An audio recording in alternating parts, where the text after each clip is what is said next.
Hi guys, I am Vivek Singhal from tradingwithvivek.com। और जैसा कि हम डेली 5 o'clock एक वीडियो लेकर आते हैं, तो आज फिर से इस वीडियो में हम लोग Bajaj holding and investment limited के चार्ट को डिस्कस करेंगे।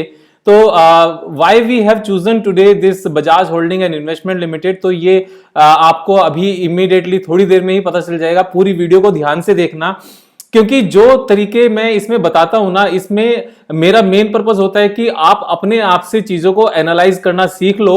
और यहां पर मेरी किसी तरह की कोई स्टॉक रिकमेंडेशन नहीं होती। इस चीज को मैं बार बार रिपीट भी करता हूं, क्योंकि मेरा पर्पस यहां पर आपको चीजों को सिखाना है कि हमें स्टॉक्स को, किसी भी शेयर को किस तरीके से एनालाइज करना चाहिए, हमें उसकी नेचर को कैसे चेक करना चाहिए कि उसकी बेसिक नेचर क्या है उस स्टॉक की। देखो, हर एक स्टॉक एक इंडिविजुअल इंसान की तरह से होता है। जिस तरह से हर किसी की नेचर डिफरेंट होती है, उसके फाइनेंशियल्स डिफरेंट होते हैं, उसकी क्वालिटीज डिफरेंट होती हैं, इसी तरीके से हर शेयर की चाल और उसका जो पूरा सिस्टम है वो बिल्कुल डिफरेंट होता है। हमें एक स्टॉक को दूसरे स्टॉक के साथ बिल्कुल भी सिमिलर वे में कंपेयर नहीं करना चाहिए, हमें उसकी बेसिक नेचर को समझना चाहिए। तो यहां पर आज जो मैं इस पूरे Bajaj holding and investment limited में क्या अपॉर्चुनिटी है उसको जो समझा रहा हूं ना, आप उसको समझोगे तो आप आगे भी इस तरह के गैप्स जब भी अवेलेबल होंगे मार्केट में, अपॉर्चुनिटी जब भी अवेलेबल होगी, तो आप उसको आइडेंटिफाई कर पाओगे और खुद से भी पैसे लगाकर अच्छे इन्वेस्टमेंट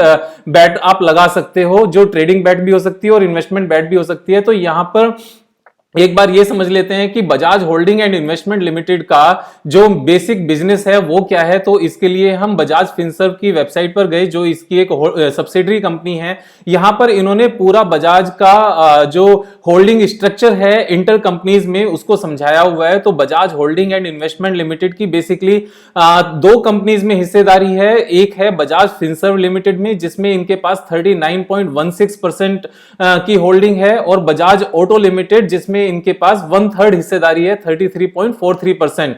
तो बजाज फिनसर्व की हिस्सेदारी फर्दर से, बजाज फिनसर्व का अपना भी बिजनेस है और बजाज फाइनेंस में भी इनकी हिस्सेदारी है। तो बजाज होल्डिंग जो है वो होल्डिंग कंपनी है Bajaj Finserv and Bajaj auto limited की, और बजाज फिनसर्व होल्डिंग कंपनी है बजाज फाइनेंस की, Bajaj Allianz life insurance company की and Bajaj Allianz general insurance company की। तो मैंने एक डिटेल में वीडियो पहले से ही बनाई हुई है बजाज फिनसर्व लिमिटेड की, तो आप उसको देख सकते हैं। उसका लिंक भी मैंने यहां पर दे दिया है, तो आप उसके ऊपर क्लिक करके देख सकते हैं। लेकिन पहले इस वीडियो को पूरा देख लेना, उसके बाद उसके ऊपर जाना। तो बजाज होल्डिंग की जो टोटल आज की डेट में अगर मार्केट कैप है, अगर उसको देखें तो वो 30,000 करोड़ की है। यहां पर 30,000 करोड़ की पूरी कंपनी आती है दिस बजाज होल्डिंग लिमिटेड। और अगर बजाज होल्डिंग लिमिटेड की हम टोटल फर्दर हिस्सेदारी की बात करें, तो बजाज होल्डिंग की फिनसर्व में हिस्सेदारी है 40%, 39.6%। और बजाज फिनसर्व की जो टोटल वेल्थ है, जो टोटल मार्केट कैप है, वो है 1,17,000 करोड़। तो 1,17,000 करोड़ का अगर हम 39% कैलकुलेट करते हैं, तो 45,000 करोड़ के शेयर्स बजाज फिनसर्व के पास हैं, बजाज होल्डिंग के पास हैं, बजाज फिनसर्व के। यानी कि 45,000 करोड़ के शेयर्स तो बजाज होल्डिंग के पास हैं, बजाज फिनसर्व के, और पूरी कंपनी हमारी 30,000 करोड़ में आ रही है ये। यानी कि 15,000 करोड़ का तो सीधा सीधा यही फायदा है। और सेकंड अगर हम बात करें तो बजाज ऑटो लिमिटेड के, जो इसके पास 1/3 है, तो बजाज ऑटो लिमिटेड कितने की कंपनी है?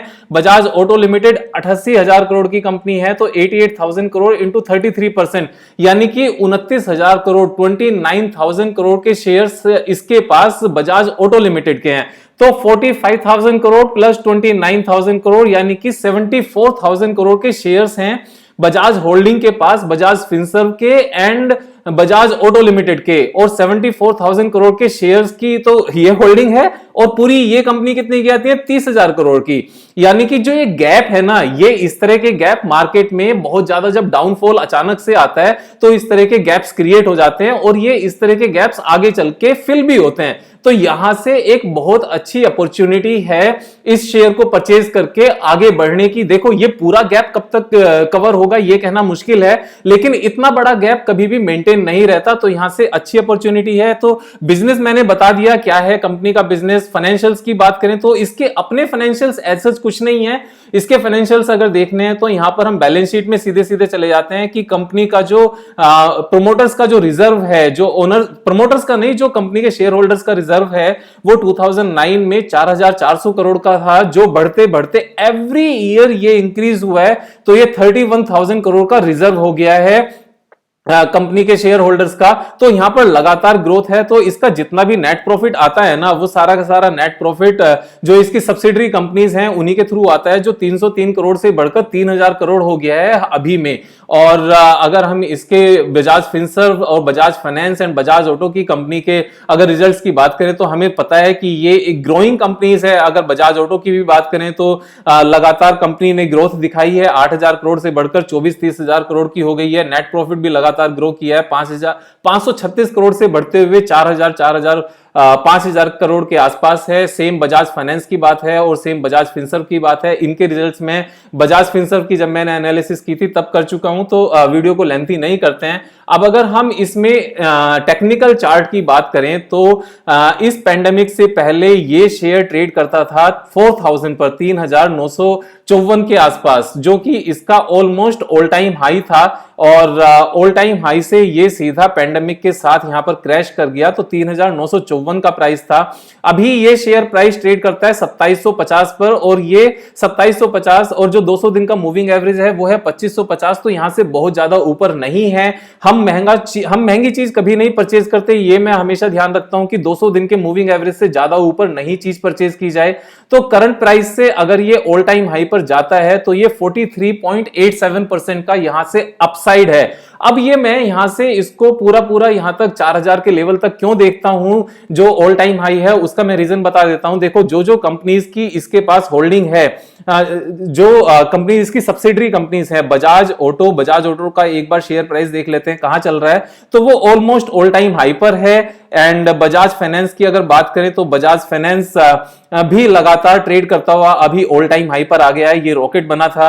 और बजाज फिनसर्व की बात करें तो जब मैंने इसको स्टॉक एनालिसिस किया था तब ये करीब 5800 के आसपास था। 5800 से ये नीचे 5600-5500 गया, और उसके बाद में जो इसने तेजी दिखाई है वो सबके सामने है। तो ये भी लगातार तेजी करते हुए 9000 के आसपास है। तब भी मैंने यही बोला था कि इस तरह के शेयर्स जब all time high quarterly results post करते हैं तो सबसे ऊपर आ जाते हैं। तो उसमें मैंने 9000 का ही एनालिसिस करके एक एस्टिमेशन किया था कि 9000 के आसपास आ जाएगा, तो ये लगातार उसकी तरफ आ रहा है। तो जब बजाज ऑटो भी ऑल टाइम हाई पर आ चुका है, Bajaj finance all time high पर आ चुका है, Bajaj Finserv all time high की तरफ जा रहा है, आज भी ये 5.5% 6% बढ़ा है, तो ये ऑल टाइम हाई की तरफ जा रहा है। तो ऐसे में बजाज होल्डिंग का भी ऑल टाइम हाई की तरफ जाना ऑलमोस्ट 100% तय है।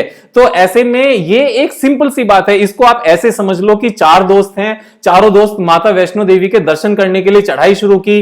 कोई थोड़ा सा आगे निकल गया, कोई थोड़ा सा पीछे निकल गया, लेकिन फाइनली सबने डिसाइड किया हुआ है कि हम भवन पर जाकर एक साथ ही दर्शन करेंगे। तो सबने भवन पर पहुंचना है, और भवन बिल्कुल पीक पर है, सबको पता है, तो सबने पहुंचना यहीं पर है। कोई जल्दी चल रहा है, कोई आगे है, कोई पीछे है, कोई थोड़ा सा किसी ऑपरेटर ने किसी को कहीं पर रोक लिया, किसी को कहीं पर रोक लिया, कहीं पर किसी को ज्यादा पेस दे दी। तो फाइनली सब ऑल टाइम हाई की तरफ जा रहे हैं। यहां से इसका 40% का जो ग्रोथ है, जो टारगेट है, बेसिकली मुझे नहीं लगता ये 6 महीने से ज्यादा किसी भी सिचुएशन में लगाएगा, और हो सकता है 2-3 महीने में आ जाए। But again I would say कि मेरा डिस्क्लेमर है, बिल्कुल साफ साफ है कि मेरा पर्पस यहां पर आपको यह चीज समझाना है कि स्टॉक को किस तरह से एनालाइज करते हैं, किस तरह से हमें उसकी बेसिक नेचर को समझना होता है। ये पूरा एक ग्रुप है जिनकी आपस में इंटरलिंकिंग है शेयर होल्डिंग की, बहुत ही अच्छा ग्रुप है, ग्रेट बिजनेसेस हैं, और सारे ही जब स्टॉक्स बाकी ऑल टाइम हाई पर जा चुके हैं तो इनकी होल्डिंग कंपनी का भी ऑल टाइम हाई पर जाना तय है, ये जाएगा ही जाएगा, ये मेरा मानना है। आप अपना ड्यू डिलिजेंस जरूर कर लेना, अपने जो आपके स्टॉक एडवाइजर्स हैं उनसे सलाह जरूर कर लेना, सिर्फ मेरे कहने से कुछ नहीं करना। मेरे कहने से यहां पर स्टॉक को समझना कि इस तरह से कैसे एनालाइज करते हैं। तो 2750 से 4000 का मेरा टारगेट है, और I am going to buy this. मैंने थोड़े से शेयर्स आज बाय भी किए हैं, और अगर ये थोड़ा सा नीचे आता है तो मैं और बाय करूंगा, क्योंकि मैं इस तरह के शेयर्स में कभी भी स्टॉप लॉस नहीं रखता, क्योंकि मुझे पता है कि यहां पर इसमें वैल्यू बाइंग है, तो अगर कोई चीज मुझे 2750 पर सस्ती नजर आ रही है ना, और वो नीचे अगर 2350 आ जाती है किसी भी रीजन से, क्योंकि मार्केट का कुछ नहीं पता होता कब वो नीचे आए कब ऊपर आए, और मार्केट के साथ स्टॉक्स अक्सर मूव करते हैं, तो मैं वहां पर और बाय करने के लिए इस तरह के शेयर्स को तैयार हूं। तो 40% 43% का मुझे यहां पर हाई नजर आता है। आज की वीडियो में यही है, अपने दोस्तों के साथ शेयर कर लेना वीडियो को, क्योंकि अगर दोस्तों का भला करते हैं ना तो वो भी आपका भला करते ही करते हैं, और ये हमारी बेसिक नेचर में होना चाहिए कि हम सबकी हेल्प कर सकें, क्योंकि हेल्प करने में कभी कुछ नहीं जाता, सिर्फ ब्लेसिंग्स मिलती हैं। तो मुझे भी ब्लेसिंग्स दे देना अगर आपको लगता है कि that I am helping you out, और सब्सक्राइब करना नहीं भूलना चैनल को अगर आपको डेली इस तरह की वीडियोस चाहिए। I am Vivek Singhal from tradingwithvivek.com। Thank you so much. Have a nice investing, have a nice trading. Thank you so much.